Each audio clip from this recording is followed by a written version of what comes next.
monde, j'espère que vous allez tous et toutes très bien. Je suis super contente de vous retrouver dans cette vidéo dans laquelle on va tester pas mal de nouveautés make-up. La base Hygiene de Natasha Denona. On va appliquer le fond de teint Terracotta de chez Guerlain. Un duo de blush crème de chez Kiko. Le nouveau bronzer crème de Laura Mercier. L'highlighter poudre de chez Heroin Beauty.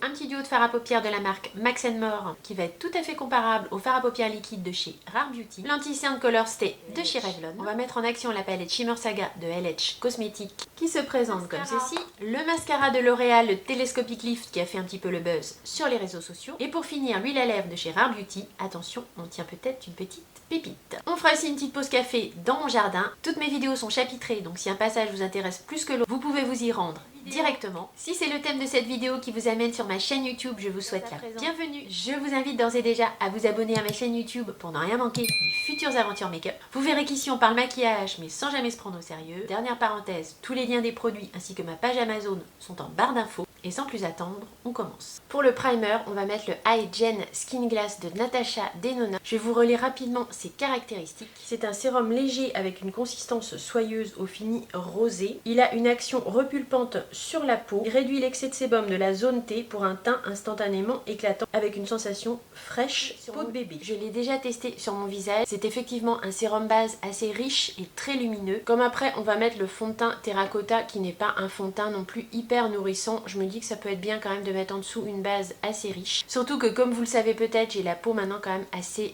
sèche, enfin plutôt sèche que grasse en tout cas, ça c'est sûr. Donc je vous l'ai déjà montré, mais c'est assez épais en fait quand ça sort du flacon. Il y a comme des sortes de nacre à l'intérieur et c'est très lumineux. Et au niveau de l'odeur, je sais pas si vous vous rappelez, mais je vous avais dit que ça sentait un petit peu la banane. Ça me fait franchement penser aux antibiotiques qu'on avait quand on était petit. Quand on avait des maladies type grippe, rhino, etc. Petit, on nous donnait pas mal ce type d'antibiotiques là. L'odeur me rappelle pas tellement des bons souvenirs. C'est pas que ça sent mauvais, mais je sais pas, il y a une légère odeur de banane qui me plaît pas trop. Par contre, c'est très agréable à appliquer. On sent que c'est très riche et nourrissant. C'est un petit peu gras, c'est émollient, mais sans aucun aspect désagréable si vous voulez. Donc je pense que vous voyez quand même que c'est venu donner un fini très lumineux sur ma peau. Après moi ça me choque pas, de toute façon comme on va venir rajouter le fond de teint par dessus, ce ne sera pour moi pas un souci. On va maintenant venir appliquer le fond de teint. Aujourd'hui j'ai choisi de remettre le fond de teint de Guerlain, à savoir le fond de teint Terracotta. Il me semble qu'on l'a déjà testé dans une vidéo mais pas avec la bonne teinte. Je l'avais pris en full size avec la teinte 1N1. C'est celle-ci qu'on va appliquer aujourd'hui. Je vous le remonte, le packaging secondaire se présente comme ceci. Fond de teint de luxe entre guillemets avec flacon en verre, petit hologramme ici avec la marque Guerlain. Et donc comme vous voyez, c'est ici heureusement un flacon propre. Lors des premières applications que j'ai déjà pu effectuer, j'ai trouvé que c'était un fond de teint qui convenait à ma peau mature. Il convient je trouve aux peaux sèches avec une bonne hydratation en dessous. Mais c'est ce qu'on a fait avec la base de Natasha Denona, donc ça devrait aller. Je vous relis quand même ses caractéristiques avant l'application. Donc le fond de teint Terracotta de Guerlain est un fond de teint fluide avec 95% d'ingrédients d'origine naturelle. Il allie la légèreté et l'éclat d'une poudre à la perfection d'un fond de teint. Apparemment il y a un petit peu de poudre à l'intérieur du fond de teint liquide. Il a une texture ultra légère, une tenue de 24 heures sans transfert, sensation peau nue, couvrance ultra modulable de moyenne à haute. Et les poudres intégrées dans la formule, signe infini mat et lumineux. Donc a priori ça devrait bien se passer. J'ai toujours mon petit échantillon que j'avais demandé chez Sephora, donc de la teinte 1N1. Je vais le finir avant d'attaquer le full size bien entendu. J'avais constaté que c'est un fond de teint qui s'oxydait vraiment pas mal. Au début j'étais partie sur une teinte 2N mais ça n'allait pas du tout, c'était vraiment trop foncé. Je préfère quand même prendre une teinte un peu trop claire qu'un peu trop foncée, donc c'est pour ça que je me suis rabattue sur la teinte 1N1. J'ai déjà testé et ça avait bien fonctionné. Je remélange les pigments avec la crème parce que bon c'est peut-être déphasé un petit peu, je ne l'ai pas appliqué depuis un petit moment. Je prends un pinceau Sephora multitexture, ça c'était le pinceau numéro 45. Je vous avouerai que je sais pas trop s'ils se font toujours ces pinceaux, ils étaient très bien. Le rapport qualité-prix est vraiment excellent, ça fait un petit moment que je m'en suis pas servi. Il est très bien pour appliquer tout ce qui est texture crème. Bon, j'ai peut-être mis pas mal de fond de teint, hein. Je suis peut-être un peu emballée sur la quantité, un peu beaucoup même.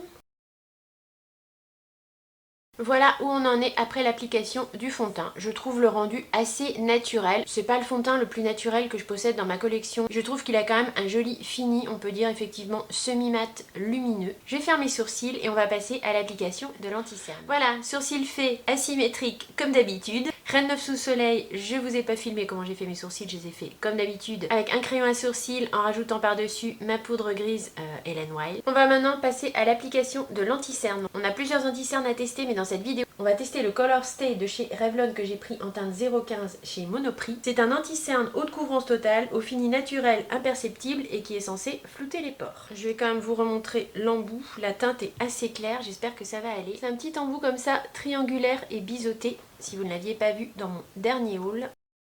Ça va venir éclaircir un peu le dessous de mon œil, mais c'est pas très grave, c'est aussi bien, j'ai envie de vous dire. J'ai à moitié de l'eczéma là, des paupières. Je pense que j'ai dû mettre quelque chose en make-up qui m'a un petit peu irrité les paupières. J'ai plus de plis que d'habitude sous les yeux et ça en général c'est que je fais une petite réaction allergique. Rien de méchant mais pour se maquiller c'est un peu plus embêtant. Je vais prendre le pinceau 146 de chez Zoeva, le Concealer Perfector, qui est très dense avec une forme biseautée. Extrêmement pratique pour appliquer tout ce qui est anti-cerne. Donc cet anti-cerne se veut avoir une couvrance totale au fini imperceptible. Je sais qu'il est beaucoup aimé sur les réseaux.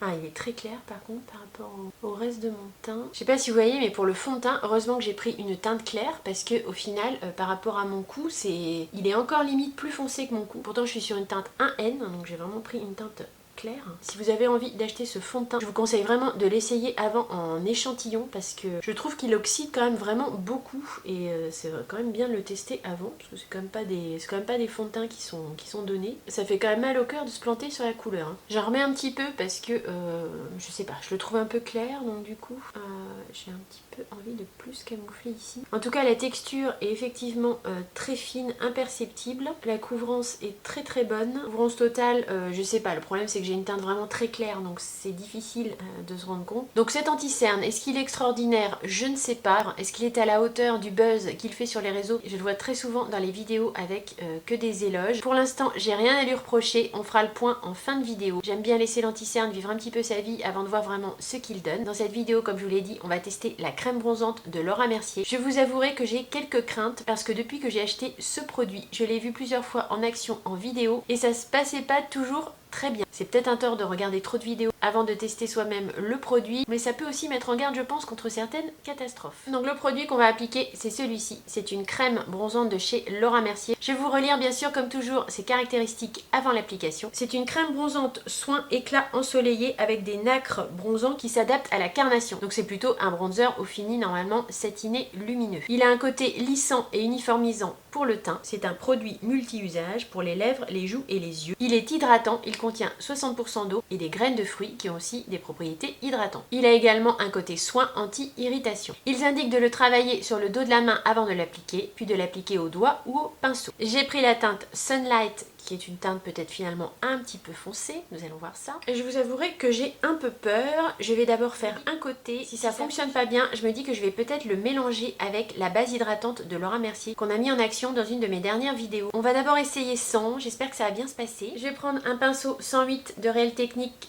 qui normalement est parfait pour appliquer tout ce qui est texture crème. J'en mets un peu sur le dos de ma main. Au niveau de la texture et de la couleur, la teinte Sunlight se présente comme ceci. Je vais chauffer et travailler la matière avant de l'appliquer.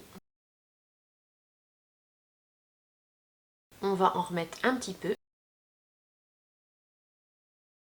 Là, de ce que j'en vois, c'est plutôt pas mal. Je pense qu'il faut venir le travailler très rapidement parce qu'effectivement, c'est pas un produit qui forcément va tellement glisser sur la peau. Ça a l'air quand même de sécher assez vite. Mais au niveau de la teinte, ça reste un fini assez naturel. Je pense qu'il faut bien chauffer la matière avec son pinceau sur sa main avant de l'appliquer en fait. J'ai vu pas mal de personnes l'appliquer comme ça directement avec le tube. Je pense qu'il faut vraiment pas faire ça. Ça doit pas être un produit fait pour ça. Si on fait ça, ça se répartit pas très bien. Il faut vraiment, je pense, chauffer la matière avant de l'appliquer. Par contre, ils disent que ça peut s'appliquer sur les yeux et les lèvres. Alors c'est assez curieux mais ce serait presque effectivement à tester aussi comme ça pour voir un peu ce que ça donne. Pour l'instant, je n'ai rien à dire de négatif sur ce produit, je le trouve plutôt pas mal. J'aime assez la teinte, je trouve que ça se fond bien à ma carnation. Si vous avez envie de tester ce produit, ne l'appliquez pas comme les petits embouts mousse par exemple de Charlotte Tilbury. Chauffez bien la matière avec votre pinceau sur votre main et normalement ça devrait bien se passer. On va rester dans les textures crème et on va maintenant appliquer un blush. Ce n'est pas une nouveauté mais je ne l'ai pas encore testé avec vous en vidéo. C'était la collection Powerful Love. Là j'ai le Ruby Cheek Duo Creamy Blush en teinte 01 Roméo et Juliette. Donc il se présente comme comme ceci. J'ai acheté ça pendant mes vacances de février, donc vous voyez ça commence à dater un petit peu. Il y avait cette teinte-ci et il y en avait une un petit peu plus terre de sienne, mais lorsque je suis allée dans le magasin Kiko, il n'avait que ce duo là, donc je l'ai pris quand même. On va le tester en vidéo. Alors à vérifier, je sais pas s'il est encore sur le site, mais j'imagine qu'il peut encore se retrouver lors des soldes chez Kiko. On aura d'autres blush crème plus récents à tester dans de futures vidéos, notamment les blush crème de chez Beauty Bay, mais je les ai pas encore reçus. Pour aujourd'hui, on reste sur le Kiko. On est au printemps, on va rester sur une teinte assez rose, assez fraîche, printanière. Ici c'est un pinceau que j'ai trouvé chez Normal, c'est la marque Maille et il est légèrement comme ça un petit peu en forme d'escargot. J'ai déjà testé, je m'attendais à mieux de ce pinceau, il fait le job mais bon voilà, c'est pas le pinceau du siècle on va dire. C'est quand même bien pigmenté je trouve, hein. Ça se fond plutôt bien à la peau, la texture est très crémeuse. Faut pas avoir la main trop lourde, hein. J'en ai mis un peu trop ici. On va essayer de corriger ça avec le pinceau fond de teint. Je vais venir estomper un petit peu ici, j'en ai mis un peu trop. Pour l'instant, je valide ce duo de blush, c'est bien pigmenté, c'est bien crémeux, ça se travaille bien, ça ne fait pas de patch. C'est modulable, mais il faut quand même avoir la main assez légère et commencer doucement. J'en ai mis un petit peu trop de ce côté-ci, mais ça devrait aller parce qu'en général, je remarque souvent que les produits crème ont tendance un petit peu à s'estomper et à rentrer dans la peau. On va maintenant appliquer l'highlighter. Et pour ce faire, on va appliquer l'highlighter que vous avez vu dans mon dernier haul, à savoir l'highlighter de R.O.M. Beauty. Le packaging se présente comme ceci, moi je l'ai pris en teinte Miss Mercury qui est un champagne assez neutre. Au swatch je l'avais trouvé très prometteur. Voici à quoi il ressemble. Au niveau de ses caractéristiques, c'est un top coat illuminateur léger. La formule est une formule poudre soyeuse et crémeuse. Au swatch j'avais trouvé effectivement la poudre très fine, pas hyper pigmentée, qui avait quand même de l'impact. Pas de paillettes et une poudre au fini plutôt effectivement soyeux et naturel. On ira se prendre un petit café avant de faire les yeux. Les enfants sont en vacances mais pour l'instant ils dorment, donc normalement on devrait pouvoir faire la petite pause café tranquillement. Sinon il faudra que je m'isole je ne sais pas où. J'aime vraiment beaucoup cet highlighter, je trouve qu'il a un fini un petit peu glass skin même. Il est assez discret mais pas trop, c'est un juste milieu en fait. Il met pas trop l'emphase sur les pores de la peau, forcément un petit peu hein, parce que c'est un highlighter, hein, ça on peut pas y échapper. Mais il est très joli et moi ce type de teinte champagne je trouve ça parfait. C'est assez neutre finalement, ça va avec un petit peu tous les make-up. Je revalide ma première impression que j'ai eue lors de mon dernier haul. De plus il a quand même un prix accessible puisqu'il coûte 25 €. Et si vous êtes intéressé, je vous rappelle qu'il y a ces 6 ou 7 teintes sur le site de Sephora. Il y a des teintes un petit peu plus excentriques, vous pouvez aller voir. Je suis restée dans le classique mais R.O.M. Beauty nous a aussi sorti des teintes un petit peu plus hors du commun. Donc j'ai peut-être un peu forcé sur le bout de mon nez, un peu beaucoup même. On va estomper ça, hop, voilà. J'aime beaucoup le rendu naturel de cet highlighter et la finesse de la poudre. Je vais garder mes barrettes.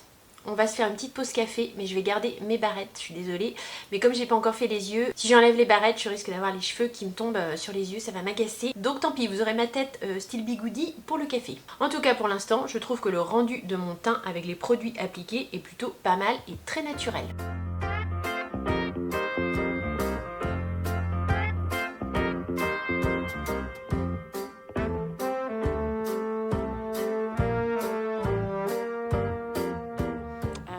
J'ai pas trouvé beaucoup mieux. Je me suis mis dehors. J'ai essayé de me mettre à peu près à l'abri des voisins.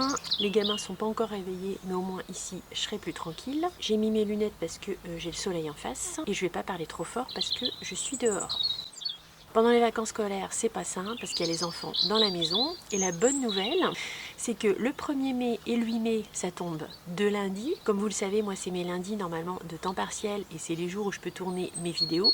Sauf que là, 1er mai c'est férié, 8 mai c'est férié. Donc ça fait 2 lundis où il va falloir que je me débrouille à tourner les vidéos avec tout le monde dans la maison et j'ai horreur de ça. Ou alors je sais pas, j'en ferai, peut-être qu'il y en a une qui va sauter et une que je ferai après mon taf à 4 h. Maintenant les jours sont plus longs donc c'est un peu plus facile. Si c'est à 16 h, ce sera pas un make-up quoi, ce sera un haul ou ce sera une vidéo autre. J'espère en tout cas que vous allez bien. Je vais vous faire le petit point météo et le petit point santé de la youtubeuse, comme à chaque fois, il n'y a pas de raison. Hein. Donc le point météo, comme vous voyez, je suis dans mon jardin, il fait pas trop froid ce matin, donc c'est plutôt cool. Ces derniers temps, on a eu pluie, beau temps, ça alterne on va dire, mais il fait pas encore très chaud. Et au niveau santé de la youtubeuse, je suis allée voir mon généraliste et j'ai augmenté un petit peu ma dose de bêta-bloquant parce que je continuais quand même, comme vous savez, à avoir des extrasystoles. Donc j'ai augmenté un petit peu, j'y vais par palier. Il m'a pas dit d'aller par palier, mais moi je préfère faire comme ça parce que c'est quand même des médicaments, donc j'étais à 1,5, je vais passer à 1. Donc avant de passer à 1, je passe à 1/3. Je préfère temporiser le truc, pour l'instant ça se passe très bien. Du coup là j'ai plus ou quasiment plus d'extrasystole, mais malgré le demi-cachet que je prenais, j'en avais toujours, ça commençait à revenir, donc c'était un peu pénible. Le cardio avait dit qu'il fallait pas hésiter à augmenter un peu la dose si c'était pas suffisant, donc je suis allée voir le généraliste, il m'a dit ok, pas de souci, on augmente, mais j'y vais par palier on va dire. Et puis côté dentaire, et la semaine prochaine, on m'enlève une dent, donc autant vous dire que je commence déjà à y penser, c'est que c'est pas bon.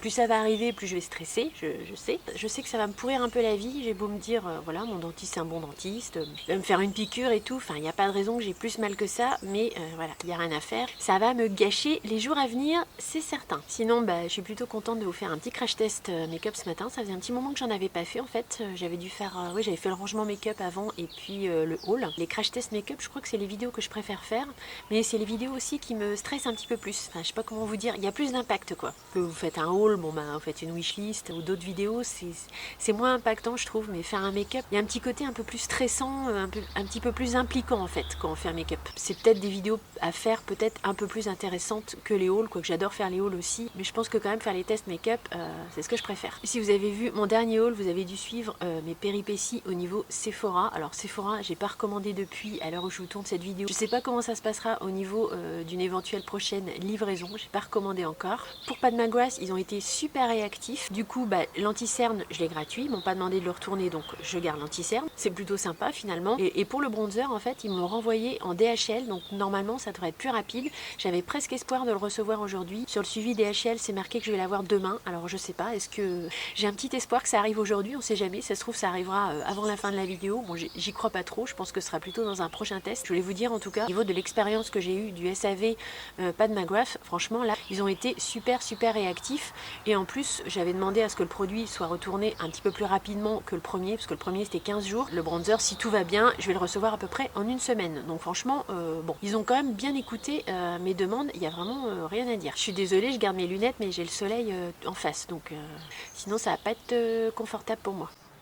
Voilà, moi je suis quand même retournée chez Sephora, mais cette fois-ci je suis allée en boutique. Il y avait pas mal de choses qui m'intéressaient, qui étaient dispo en boutique, donc vous verrez ça dans un prochain haul. J'ai trouvé le contour de Tarte, le mascara de chez Fenty. Il y aura des petits trucs à tester. J'ai aussi fait une commande chez Beauty Bay et j'ai trouvé aussi un produit intéressant sur Vinted. Je pense que la prochaine vidéo, pas sûre, mais ce sera probablement un haul. Enfin, de toute façon, soit un crash test, soit un haul, à voir. À voir selon disponibilité. À voir si j'ai pas la tête trop déformée avec ma dent qui aurait été enlevée. On verra, on fera au mieux. Crash test, haul, ou si vraiment je suis pas présentable, on fera un haul anti-haul, mais on trouvera toujours un thème de vidéo, ça c'est sûr.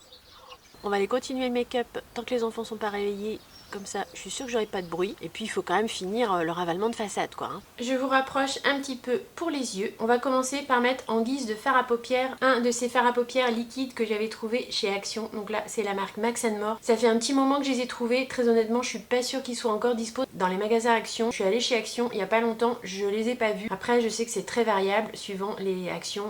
Il n'y a pas forcément toujours les mêmes produits. On va quand même en tester un aujourd'hui sous les fards à paupières LH Cosmétiques. Je vais prendre celui-ci qui est la teinte Manhattan et je vais appliquer donc l'embout base mat. Je vais venir le blender après avec un pinceau plat. En tout cas, c'est bien pigmenté. Franchement, ça me fait assez penser à une ombre à paupières liquide un peu mat comme ça que j'ai de chez Rare Beauty. J'ai presque envie de l'appliquer sur l'autre œil pour qu'on fasse la comparaison et qu'on voit un petit peu la différence entre les deux. C'est ce que je vais faire en fait. Je vais en remettre un petit peu là. Je vais venir quand même estomper tout de suite avant que ça sèche. De l'autre côté, on va appliquer cette ombre à paupières liquide de chez Rare Beauty. Je vous remettrai les références et le prix au montage parce que je les ai plus avec moi. Est-ce qu'on serait pas sur un dupe les amis? Je sais pas si vous voyez les deux couleurs là. Moi en tout cas comme ça, j'ai l'impression qu'il y a quand même une grande similitude. On sera évidemment pas sur le même budget en termes de prix. J'applique le produit Rare Beauty de l'autre côté. À première impression, j'ai un peu l'impression d'être sur un dupe. Je vais l'étaler pareil. Au niveau de la couleur, c'est vraiment, je trouve, hyper ressemblant. Au niveau de la texture sous le pinceau, j'ai l'impression que c'est un peu la même chose. Le Rare Beauty est peut-être un peu plus pigmenté. Je vais venir l'estomper avant qu'il sèche aussi. Écoutez, franchement, je sais pas ce que vous en pensez, mais je trouve qu'on est quand même sur des choses assez similaires. En termes de texture, en termes de séchage, en termes de couleur, j'ai vraiment l'impression d'avoir appliqué le même produit. Le Rare Beauty est peut-être un peu plus pigmenté, je pense qu'il y a un petit peu plus de pigment. Franchement, sinon pour le reste, je vois pas de différence. Pour le fard lumineux, on viendra appliquer un des fards de ce petit quad de LH Cosmétiques. Cette palette se présente comme ceci. Je vais travailler quand même un peu avant un creux de paupière. Pour le creux de paupière, je vais tout simplement prendre un bronzer. C'est un bronzer qui m'avait été donné par l'une d'entre vous. Si tu passes par là, tu te reconnaîtras et je te remercie encore. C'était un bronzer de chez CoverFX. Il se présente comme ceci en teinte Sunkiss Bronze. Alors en bronzer, je l'aimais pas trop. Par contre, pour faire le creux de paupière, je le trouve absolument génial. Et je l'utilise assez souvent en creux de paupière en fait. Je vais venir intensifier un petit peu le coin externe avec un marron un peu plus soutenu. J'ai envie de vous dire presque, prenez un marron de n'importe quelle palette. Là j'ai la chocolate Martini de Glamlight sur mon bureau. C'est celle-ci que je vais prendre. Je vais mettre une petite touche de cette teinte là, mais c'est vraiment juste pour dimensionner un petit peu mon regard et mettre une couleur plus foncée en coin externe. Voilà, je vais faire une sorte de V ici, une sorte de triangle pour simplement juste intensifier un petit peu le coin externe. Je reviens fondre le tout avec mon pinceau estompeur sans trop dépasser le coin externe. Parce qu'après ici, en coin interne, on va mettre le fard lumineux Linda Alberg. On va maintenant prendre la palette LH Cosmetics. Donc Linda Alberg Cosmetics, c'était la Shimmer Saga. Ce sont en fait des fards multichromes mais plutôt topper. Je vais prendre ici la teinte Love. C'est très scintillant et très multi-reflet, mais je trouve que ça reste quand même très portable pour le quotidien. C'est un petit peu une petite palette magique ça quand même. Je vais quand même venir faire un petit ras de cils inférieur. Je vais faire un trait de crayon avec les crayons Shiglam, c'était la collection Chromazone. Je vais prendre un crayon comme ceci. Est-ce que j'arriverai à vous lire la référence? Je vais prendre ici la référence Vertigo. En coin interne, je suis venue prendre un petit pinceau biseauté et j'ai repris tout simplement un petit peu de l'highlighter de R.E.M. Beauty. C'est une zone que j'ai toujours du mal à faire, mais c'est venu quand même un petit peu éclaircir mon coin interne. Je sais pas si vous voyez, mais ce que je vous disais au moment d'appliquer le blush crème, c'est que le blush crème, il a tendance un petit peu à se fondre à la peau et à rentrer un peu dans la peau, perd en fait un petit peu en intensité. Je sais pas si vous vous souvenez, mais quand je l'ai appliqué, c'était hyper pigmenté. Et là, franchement, je trouve qu'il n'y a rien qui choque. Enfin, en tout cas, à la caméra, pour vous, c'est toujours un peu plus foncé, mais je peux vous dire qu'en tout cas, dans le miroir, c'est à peine maintenant si on voit le blush. Donc j'ai envie de rajouter un petit peu de blush poudre avec ce blush de Makeup Revolution que j'ai en teinte rhubarbe custard. Je l'ai pas encore testé avec vous en vidéo, je l'avais trouvé dans mon magasin normal. Il se présente comme ceci. C'est un blush un petit peu pêche qui a quand même une petite connotation printanière. Je reprends tout simplement le pinceau que j'ai utilisé pour appliquer le blush crème. Bon, c'est juste pour redonner un petit peu de peps au blush. Que vous voyez toujours plus foncé en caméra. Là on est en lumière naturelle, donc vous avez quand même une bonne idée du rendu du maquillage. Il n'y a aucun filtre. Je mets aucun filtre, je fais tout en lumière naturelle et sans filtre. Au niveau des rendus, vous avez tout à fait la réalité. Mais par contre, c'est vrai que quand je regarde dans le retour caméra, c'est toujours un peu plus intense que quand je regarde dans le miroir. En général, je suis pas la seule youtubeuse à dire ça, donc je pense que c'est un effet normal, classique du retour vidéo en fait. C'est juste pour vous dire que j'ai l'air moins clown que ce que vous voyez. Ce blush, il est assez fin et plutôt modulable. Il a un fini, je trouve, assez mat quand même. C'est un tout petit prix. Je l'avais acheté chez Normal. Il est plutôt pas mal. En plus, je trouve que ça va bien avec le make-up. On va maintenant appliquer un mascara dont on a pas mal entendu parler, je pense, sur les réseaux sociaux. Il s'agit du Telescopic Lift de chez L'Oréal que je vous ai montré dans mon dernier haul. Je vous relis vite fait ses caractéristiques. Il promet volume et longueur. Un rajout de 5 mm sur les cils avec une courbe de 25 degrés. Avec lui, les cils sont densifiés et plus épais. La brosse est un petit peu particulière et apparemment, il y a une petite technique pour appliquer le mascara. J'espère que je vais y arriver. Derrière la brosse, en fait, si vous voyez, elle est plate, il n'y a pas de picot. Il y a des picots sur le côté et il y a des picots sur l'avant de la brosse. Donc ils disent d'abord de courber les cils avec les picots avant, puis avec les picots latéraux de séparer les cils. C'est technique pour appliquer le mascara maintenant. Il faut avoir fait des études supérieures pour appliquer le mascara. Oui, mon... Alors, donc, qu'est-ce que j'ai dit? Courber les cils avec les picots avant. On va dire qu'on en est là. Je vais vous rapprocher un peu. Puis avec les picots latéraux, séparer les cils. Donc on va essayer comme ça. C'est pas mal quand même. L'effet est là quand même. Hein. Les cils du bas, je vais les faire avec les picots latéraux. Vous m'avez pas dit, on a oublié un truc encore. J'ai pas fait de trait de liner. Bon, c'est pas très grave, je pense, vu l'intensité du mascara, on va pouvoir s'en passer. Vous voyez l'effet sans mascara et avec mascara. On a volume, je pense, on peut le dire, et densité au niveau des cils. Ce mascara, je pense, tient ses promesses. Je trouve l'effet, le rendu vraiment très joli. Je trouve que ça fait des cils hyper allongés, recourbés, densifiés. Après, je pense qu'il faut un petit peu maîtriser l'utilisation de la brosse, parce que c'est vrai qu'il faut un peu prendre son temps. Si on va trop vite, on a tendance à se mettre le mascara dans l'œil. L'effet est vraiment très joli pour un mascara qui est quand même, on peut dire, quasiment tout petit prix. 10,43 € pour un mascara qui fait cet effet là, comme une belle réussite je pense de L'Oréal. Par contre c'est peut-être pas vers celui-là que je me tournerai en première intention quand je suis pressée le matin. Je trouve qu'il faut un petit peu quand même jouer avec la brosse, apprivoiser la brosse et travailler ses cils. Néanmoins je pense qu'on peut dire qu'il tient ses promesses et que le résultat est là. Je pense qu'on va pouvoir maintenant enlever les barrettes, mais bon je pense que ça va pas être terrible. En plus il faut que j'aille chez le coupe-tif, donc mes cheveux ils sont vraiment pas top là, ils sont un peu trop longs donc ça va peut-être pas bien se remettre en place. C'est pas grave. On va finir avec l'application de la nouvelle huile à lèvres de Rare Beauty. Donc l'huile à lèvres que je vais tester dans cette vidéo, je l'ai en teinte Honesty. Vous la trouverez sur le site de Sephora pour 22 €. Au niveau des caractéristiques, c'est une formule gel-huile qui est brillante à l'application et laisse les lèvres teintées en restant confortable. Et normalement, elle ne colle pas. Je vous remonte l'embout qui est comme ceci, légèrement biseauté. J'ai plus beaucoup de batterie, mais avant de changer, je peux peut-être quand même appliquer l'huile à lèvres. Je suis en train de faire un contour, mais je pense pas qu'il faille vraiment faire un contour avec ce type de produit. C'est assez pigmenté en fait quand même. On va voir comment ça s'estompe. C'est un joli effet un petit peu glossy. Là pour l'instant je trouve que effectivement c'est un joli petit effet un peu brillant sur les lèvres. Mais je pense que l'effet glossy en fait s'estompe un petit peu au fur et à mesure de la journée. Pour l'instant c'est très joli, ça ne colle pas effectivement, c'est très confortable. J'aime bien la teinte, c'est assez soutenu. Mais je trouve que ça va quand même sur mes lèvres assez fines parce que c'est brillant et ça fait pas comme un effet de rouge à lèvres en fait. Il y a un léger petit effet mentholé, il y a un petit effet frais qui apparaît sur les lèvres au bout d'un petit moment. Mais ça ne pique pas du tout, c'est pas un effet repulpant, c'est juste un tout petit effet légèrement frais. On en a terminé avec l'application des produits. Je vous montre le résultat final en musique et on passe à une brève conclusion sur les produits. Et on passe...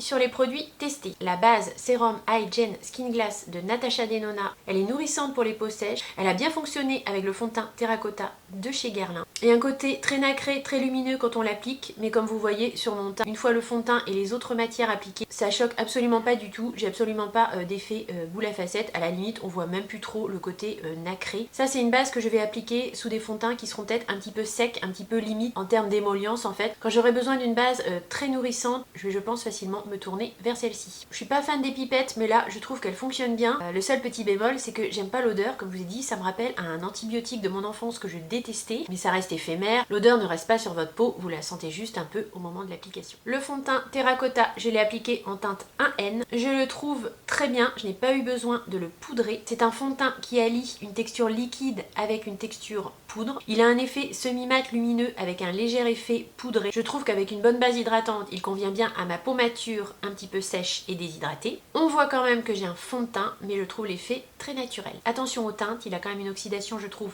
assez importante. Je vous conseille vraiment, si vous voulez acquérir ce fond de teint, d'aller le tester en magasin, d'attendre un petit peu qu'il s'oxyde pour voir la teinte réelle et idéalement, bien sûr, de demander un échantillon avant de l'acheter. La crème teintée de chez Laura Mercier. J'avais pas mal d'inquiétudes comme vous l'avez vu et j'ai bien fait je pense de regarder d'autres vidéos avant de l'appliquer. Ainsi j'ai pu utiliser la bonne méthode. En fait ce produit il peut avoir un rendu très joli et très naturel. Je l'ai appliqué comme vous avez vu en teinte Sunlight, c'est une teinte assez foncée mais ça ne dénote pas du tout sur mon teint. Il ne faut vraiment pas appliquer le produit directement sur votre peau, il faut l'appliquer sur votre main et venir vraiment bien chauffer la matière avec un pinceau adapté aux textures crème. Il faut vraiment bien chauffer et ensuite vous venez l'appliquer sur votre visage et ça se passe très bien. Et que le rendu est très joli, très naturel. J'ai pas eu de patch, j'ai pas eu de mal à travailler le produit. Il est légèrement lumineux, mais juste ce qu'il faut. Le duo de blush crème de chez Kiko, il fait très bien le job. Pour un blush crème petit prix, je le trouve vraiment pas mal. Il est bien pigmenté, il faut y aller doucement. Mais comme je vous dis, au bout d'un moment, le produit, il s'intègre un peu dans la peau, il rentre dans la peau, ils se font la carnation. Faut pas avoir peur d'en mettre un petit peu plus que la couleur désirée en fait. Parce que je trouve en fait que ça rentre dans la peau et que ça s'estompe assez rapidement. En base de blush, je le trouve vraiment